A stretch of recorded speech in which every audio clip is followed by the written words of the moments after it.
Jayson Tatum wants Kevin Durant. Sport loved by all. Everybody wants to watch sports, right? Whether it's MMA, football, or basketball. Sports is the only platform where people of various mindsets connect with each other. Am I right about that? Why do these people love to follow any sport? And when it comes to basketball, a lot of diehard fans are right there in the nation. So why are these fans so crazy about this sport? If you want to know and go a little bit deeper, well, don't worry. That's why we're here. Hey folks, welcome back to Hoops Today. So the reason are the tussles, the rivalry of two players or of two teams with each other that really fascinates the audience. And nowadays, a tussle can be said a rivalry that's going on the basketball court. Do you folks want to know that tussle deeply? Let us watch this one. But wait, friends, before we start, make sure you hit that red button and subscribe to our channel so you get all the latest notifications. We are talking about Jayson Tatum and Kevin Durant. Recently, Kevin Durant invited Jayson Tatum as his guest to the premiere of the documentary titled NYC Point Gods, which was about some of the most well-known ball handlers in New York City. Unavoidably, the All-NBA forward for the Boston Celtics was questioned regarding his views on the allegations surrounding KD and his fellow colleague Jaylen Brown. Tatum was quoted as saying that he had a great time with the team's roster and the other players. During the segment First Things First, host Nick Wright expressed his belief that the three-time All-Star revealed some interesting information. Jayson Tatum, a great player on the same team as Jaylen Brown, the Celtics, didn't respond nearly as bluntly as Brown did, but he did address the trade speculations on Tuesday and expressed his desire to keep the core group of players together. On Tuesday, Tatum was quoted as saying, "I adore our team. During the Olympics, Durant and I were both competing. Although it's abundantly clear that he is a talented player, that particular choice is not mine to make. I adore the group of men we have." Tatum also emphasized that he didn't make anything of the swirling trade rumors that he had surfaced, and he went on to express his affection for the new components that were around him. Tatum is a member of the Boston Celtics. "We acquired two new components," Tatum added, referring to the additions of Malcolm Brogdon and Danilo Gallinari. "I really adore our staff. I simply head out to the field and I compete alongside my colleagues. When it comes to making judgments, I don't put on the general manager's hat." Brown and Tatum were just the second tandem aged 25 or under to score 1,000 points during a postseason run during the Celtics' run in the playoffs. In addition, they became the first pair of Celtics teammates to shoot 50 or more three-pointers in a playoff run during their time together. According to information provided by Shannon Sharpe of The Athletic, the Nets swiftly turned down the Celtics' offer to acquire Durant in return for Brown, guard Derek White, and a single lottery selection from their roster. In response, Brooklyn made a counteroffer to Boston in which it demanded the Defensive Player of the Year Marcus Smart, as well as more draft selections and an additional rotational player. It was in his insistence that JT is used in place of JB in the sentence. My belief is that this is the only scenario in which the Nets would even consider the possibility of it. Nobody else in the NBA believes the Nets will even consider moving Kevin Durant, and the consensus opinion is they won't.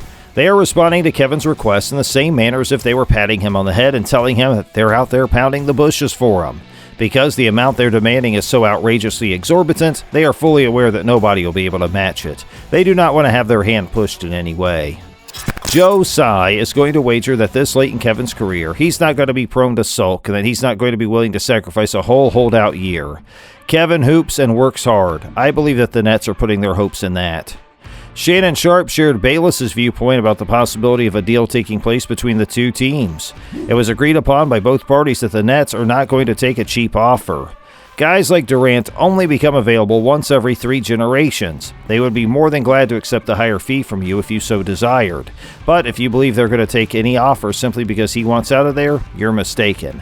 That's not going to happen. They made an offer to Golden State that included all their role players as well as a couple of draft selections.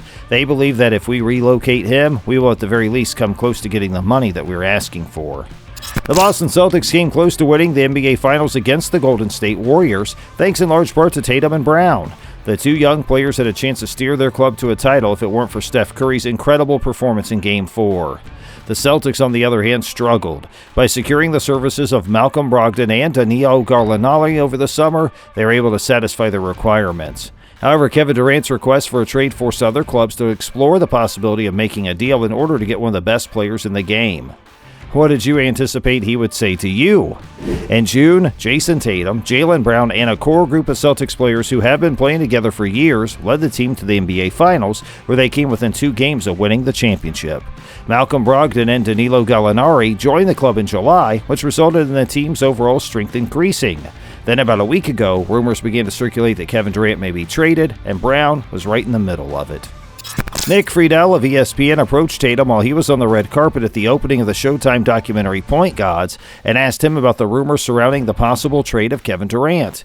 Tatum stated, "I played with Durant while we were competing in the Olympics. It's quite clear that he's a talented athlete, but I have no say in the matter. I absolutely adore our team, and I adore the group of guys that we have."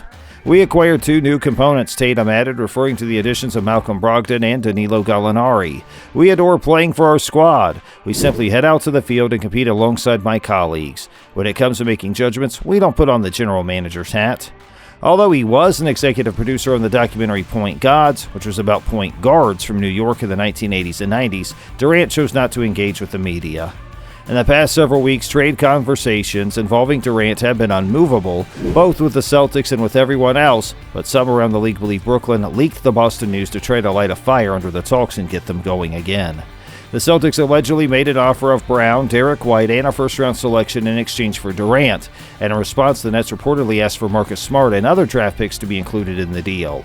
After that point, there were likely additional talks and negotiations. However, the parties were unable to come to an agreement, and the Celtics have decided to withdraw from the discussions for time being. The name Tatum was never brought up during those discussions, by the way. Because DeAndre Ayton will remain in Phoenix at least through January, and because Brooklyn was unimpressed by Miami's offer, the talk around a possible trade for Kevin Durant has shifted its emphasis to other proposals, including the following: the possibility of an offer from Toronto centered on Pascal Siakam. The Nets would like to have Rookie of the Year Scotty Barnes, but the Raptors won't put him in a deal just yet. There's also a possibility of an offer from New Orleans centered on Brandon Ingram. It's unknown whether he's been offered in a trade at this time. An offer from the Celtics to Brown is consistent with this theory. So, I think it's just about time for us to wrap up today's video. We sincerely hope you enjoyed the video, and if you did, please give it a thumbs up and smash that subscribe button, and press the bell icon too so you never miss out on any updates. We're glad that you hung out with us today on Hoops Today. Who is your favorite team? Are you a Nets fan? Or do you want Kevin Durant to be traded to another team? Do you want him to be traded to your team? And would you have taken that Boston Celtics offer? Do you think Jaylen Brown would be better off being with Brooklyn? Or is he better off as a sidekick to Jayson Tatum with the Boston Celtics? So many questions to be answered, so make sure you let us know in the comment box. Again, we thank you for spending time out of your busy day to hang out with us, and we look forward to seeing you in our next video. And don't forget to press that bell icon so you always stay updated on our latest updates and uploads to our channel. Have a great rest of your day, and thanks for watching.